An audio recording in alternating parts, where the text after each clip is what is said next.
ಆತನ ಯಾವಾಗಲೂ ಆಶೀರ್ವಾದ ಮಾಡುವ ದೇವರು, ಯಾವಾಗಲೂ ಆಶೀರ್ವಾದ ಮಾಡುವ ದೇವರು, ಯಾವಾಗಲೂ ಪ್ರತಿಯೊಂದು ಕೊರತೆಗಳೆಲ್ಲೂ ಪರಿಹಾರ ಮಾಡುವಂಥ ದೇವರು.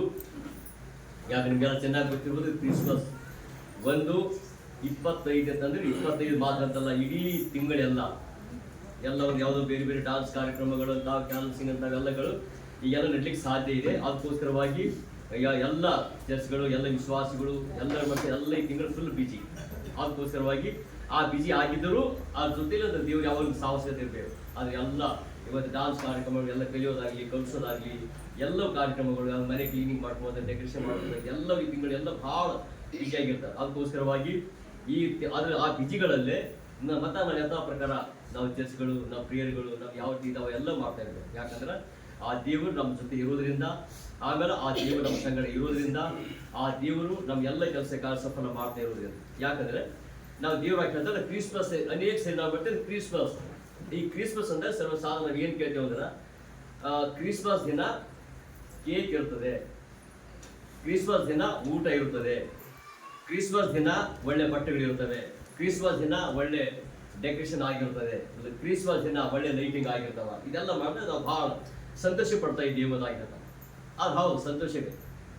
ಆ ಕ್ರಿಸ್ಮಸ್ ಅಂದ್ರೆ ಡೆಕೋರೇಷನ್ ಮಾಡೋದು ತಪ್ಪಂತಲ್ಲ, ಮನೆ ಕ್ಲೀನ್ ಮಾಡೋದು ತಪ್ಪಂತಲ್ಲ, ಡ್ರೆಸ್ ತಪ್ಪೋದು ತಪ್ಪಂತಲ್ಲ, ಅದು ಯಾವುದೇ ಮಾಡ್ತಿದ್ರು ಅದು ತಪ್ಪು ಅಂತಲ್ಲ. ವಿನ ಅದ್ರ ಜೊತೆಯಲ್ಲೇ ಮಾಡ್ತೀವಿ ಗೊತ್ತಾ, ಅದು ಎಲ್ಲ ಕೆಲಸ ಮಾಡ್ತಿದ್ದಾಗಲೂ ಆದ್ರೆ ಕ್ರಿಸ್ಮಸ್ ಅಂದ್ರೆ ಏನು, ಅನೇಕ ವಿಷಯಗಳನ್ನ ಅರ್ಥ ಕೊಡ್ಲಿಕ್ಕಿದೆ. ಕ್ರಿಸ್ಮಸ್ ಅಂದ್ರೆ ಏನು, ಗುಡ್ ಫ್ರೈಡೆಗಳಂದ್ರೆ ಏನು, ಸ್ತೋತ್ರ ಸುಗ್ಗಿ ಹಬ್ಬಗಳಂದ್ರೆ ಏನು, ಇವೆಲ್ಲ ಏನ್ ಮಾಡ್ತಾರೆ ಬೈಬಲ್ ಇದೆ ಇವೆಲ್ಲ. ಆದ್ರೆ ಹೇಳ್ತಾರ ಮೇನ್ ಇದು ಕ್ರಿಸ್ಮಸ್ ಅಂದ್ರೆ ಏನು, ಕ್ರಿಸ್ಮಸ್ ಆಚರಣೆ ಯಾಕೆ ಮಾಡ್ತಾರೆ, ಕ್ರಿಸ್ಮಸ್ ಆಚರಣೆ ಎಂತದ್ದು ಮಾಡ್ತಾರೆ. ಆದ್ರೆ ದೇವ್ರ ಹೇಳ್ತಾರ ಕ್ರಿಸ್ಮಸ್ ಹಬ್ಬ ಏನಂದ್ರ ಇದು ಸಂತೋಷದ ಹಬ್ಬ, ಆಮೇಲೆ ಗಿಫ್ಟ್ಗಳನ್ನ ಕೊಡುವ ಹಬ್ಬ, ಆಮೇಲೆ ನಮ್ಮ ಜೀವಿತವನ್ನ ಶುದ್ಧ ಮಾಡುವಂತ ಹಬ್ಬ, ನಮ್ಮ ಪಾಪಗಳನ್ನು ಬಿಡುಗಡೆ ಕೊಡುವಂತ ಹಬ್ಬ.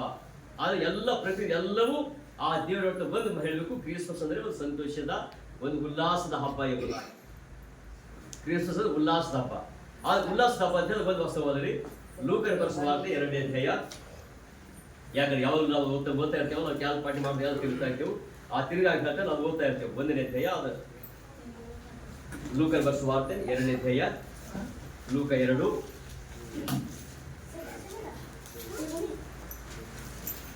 8, 9.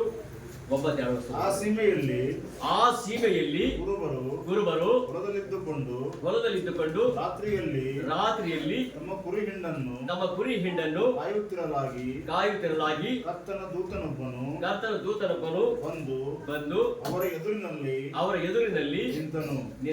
ಕರ್ತನ ಪ್ರಭೆಯು ಅವರ ಸುತ್ತಲೂ ಪ್ರಕಾಶಿಸಿತು. ಅವರು ಬಹಳವಾಗಿ ಹೆದರಿದರು.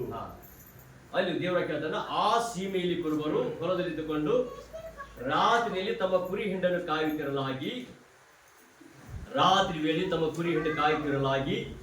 ಕರ್ತನ ದೂತನೊಬ್ಬನು ಬಂದು ಆ ದೂತನ ಅವ್ರ ಎದುರಿನಲ್ಲಿ ನಿಂತು ಅವ್ರಿಗೆ ಹೇಳ್ತಾನ, ಕರ್ತನ ಪ್ರಭೆಯು ಅವರ ಸುತ್ತಲೂ ಪ್ರಕಾಶಿಸಿತು. ಆ ಸೀಮೆಯಲ್ಲಿ ಕುರುಬರು ಕುರಿಗಳು ಕಾಯ್ತಾ ಇದ್ರು.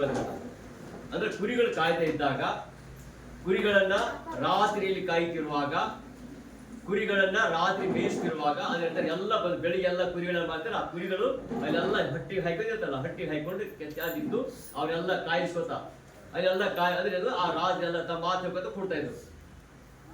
ಮಾತಾಡ್ತಿದ್ದಾಗ ಅಲ್ಲಿ ಏನ್ ಹೇಳ್ತಾನ, ಸಡನ್ ಆಗಿ ಪಕ್ಕನೆ ಅಂತ ಒಂದು ಬೆಳಕು ಬಂದ್ಬಿಟ್ಟು, ಆ ಬೆಳಕು ಬಂದು ಏನ್ ಮಾಡ್ತಾರೆ, ಬೆಳಕು ಬಿಟ್ಟಾಗ ಭಾಳ ಹೆದರಿದ್ರು. ಯಾಕಂದ್ರ ಇಲ್ಲಿ ಯಾವ್ದು ಲೈಟ್ ಇಲ್ಲ, ಇಲ್ಲಿ ಯಾವ್ದು ಬೆಳಕಿಲ್ಲ, ಅದು ಪಕ್ಕನೆ ಸಡನ್ ಆಗಿ ಬೆಳಕು ಬಂದ್ಬಿಡ್ತಲ್ಲ, ಆ ಬೆಳಕು ಬಂದಿದ ತಕ್ಷಣವಾಗಿ ಎಲ್ಲ ಗಮನ ಆ ಕಡೆ ಹೋಗ್ಬಿಡು.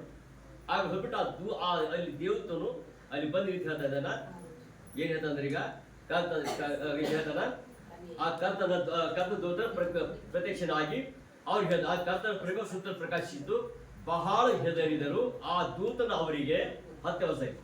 ಆ ದೂತನ ಅವರಿಗೆ ಏನ್ ಹೇಳ್ತಾನ, ಹೆದರಬೇಡಿರಿ, ಕೇಳಿರಿ. ಕೇಳಿರಿ. ಜನರಿಗೆಲ್ಲ ಮಹಾ ಸಂತೋಷವನ್ನುಂಟು ಮಾಡುವ ಶುಭ ಸಮಾಚಾರವನ್ನು ನಿಮಗೆ ತಿಳಿಸುತ್ತೇನೆ. ಇಲ್ಲಿ ಅದನ್ನ ಹೆದರಬೇಡ. ಆ ರಾತ್ರಿಯಲ್ಲಿ ಭಯ ಹುಟ್ಟಿಸುವಂತ, ರಾತ್ರಿಯಲ್ಲಿ ಕಾಯುವಂತ, ರಾತ್ರಿ ಕುರಿಗಳು, ಆ ಜನರು ಯಾರು ಊರಿಗೆ ಹತ್ತಿಲ್ಲ ಅವರು ಆ ಅಡವಿಯಲ್ಲಿದ್ದಾಗ ರಾತ್ರಿ ಬೆಳಕು ಬಂದಾಗ ಅವರೆಲ್ಲ ಕಡೆ ನೋಡಿದಾಗ ಅಲ್ಲಿ ಬೈಬಲ್ ಹೇಳ್ತಾನ, ಅವ್ರ ಹೇಳ್ತಾರೆ ಹೆದರಬೇಡಿರಿ, ಭಯ ಪಡಬೇಡ. ಯಾಕಂದ್ರೆ ಈ ಭಯ ಪಡಬೇಡ, ಆ ಭಯ ಪಡಬೇಡ ಅನ್ನೋದು ಶಬ್ದ ಏನಿದೆಯಲ್ಲ, ಅದು ಯೇಸು ಕ್ರಿಸ್ತರು ಈ ಲೋಕ ಬರೋಕ್ಕಿಂತ ಹಿಂದೆ ಅನೇಕ ಭಯಗಳಿದ್ದು, ಅನೇಕ ಭಯ, ಈಗೂ ಭಯಗಳಿದ್ದಾವೆ. ಈಗ ಭಯಗಳು ಹೆಂಗಿದಾವ ಗೊತ್ತಾ? ಈ ಭಯಗಳು ಹೆಂಗಿದಾವ ಅಂದ್ರೆ, ಈಗ ಎಕ್ಸಾಂಪಲ್, ಸಾಲದಲ್ಲಿ ಬರ್ತಾರ ಭಯ, ಯಾವುದೋ ದೇವ್ ಬಂತು ಅಂತ ಭಯ, ರೋಗ ಬಂತು ಅಂತ ಭಯ, ಮನೆ ಈಗ ಮುಂದಿನ ಭವಿಷ್ಯ ಹ್ಯಾಂಗೈತದೋ ಅನ್ನುವಂಥ ಭಯ, ಅದು ಎಲ್ಲ ಭಯ. ಆ ಭಯಗಳು ಹೇಳ್ತಾರೆ, ಭಯಗಳಲ್ಲಿ ಎಲ್ಲ ಜನರು ಹೆಂಗಿರ್ತಾರೆ, ಭಯ ಪಡ್ತಾರೆ.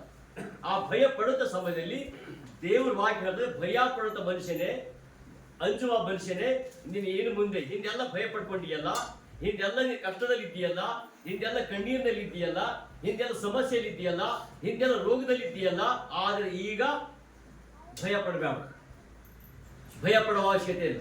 ಯಾಕಂದ್ರೆ ಭಯ ಪಡುವಂತ ಅವಶ್ಯಕತೆ ಇಲ್ಲ, ಕಣ್ಣೀರು ಹಾಕುವಂತ ಅವಶ್ಯಕತೆ ಇಲ್ಲ, ರೋಗ ಬರ್ತದೆ ಎಂಬ ಚಿಂತೆ ನಿನಗಿಲ್ಲ, ಆ ಸಮಸ್ಯೆ ಬರ್ತದೆ ಪರಿಹಾರ ಯಾರು ಮಾಡ್ತಾರೋ ಎಂಬ ಭಯ ನಿನಗಿಲ್ಲ. ಇಲ್ಲಿ ಅಂದ್ರೆ ಭಯ ಪಡಬೇಡಿರಿ.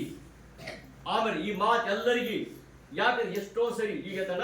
ಆಮೇಲೆ ಇನ್ನೊಂದು ವಸ್ತು ಓದಿ, ಏಷ್ಯಾ ಪ್ರವಾದ ಗ್ರಂಥ 43ನೇ ಅಧ್ಯಾಯ, ಅದ್ರ 5ನೇ ವಸ್ತು ಓದಿ. ಅಲ್ಲಿ ಹೇಳ್ತಾನ ಏಷ್ಯಾ ಪ್ರವಾದ ಗ್ರಂಥ ಹೇಗೆ ಹೇಳ್ತಾನ, ಆ ಭಯ ಏನಿದೆಯಲ್ಲ ಭಯ, ಆ ಯಾಕಂದ್ರೆ ಭಯದ ಸಮಯದಲ್ಲಿ, ಆ ರೋಗದ ಸಮಯದಲ್ಲಿ, ಕಣ್ಣೀರಿನ ಸಮಯದಲ್ಲಿ, ದುಃಖದ ಸಮಯದಲ್ಲಿ ದೇವರು ನಿನ್ನ ಬಳಿಯಿದ್ದಾನೆ ಎಂಬುದಾಗಿ. ಚಿಕ್ಕರು ಯಾರು ಓದ್ಬೋದು?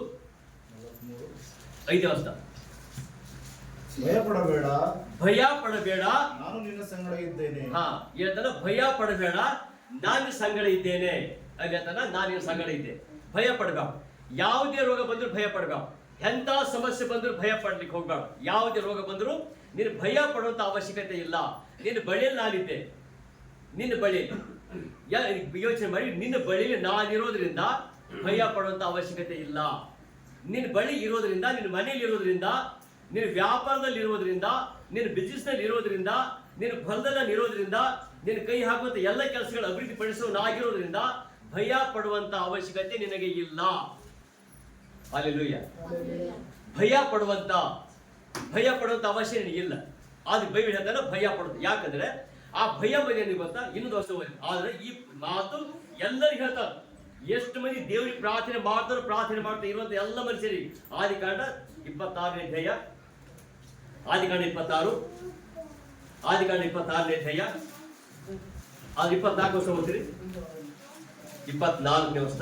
ಆ ರಾತ್ರಿ ಯೆಹೋವನು ಅವನಿಗೆ ಕಾಣಿಸಿಕೊಂಡು ನಾನು ನಿನ್ನ ತಂದೆಯಾದ ಅಬ್ರಹಾಮನ ದೇವರು, ನೀನು ಭಯ ಪಡಬೇಡ, ನಾನು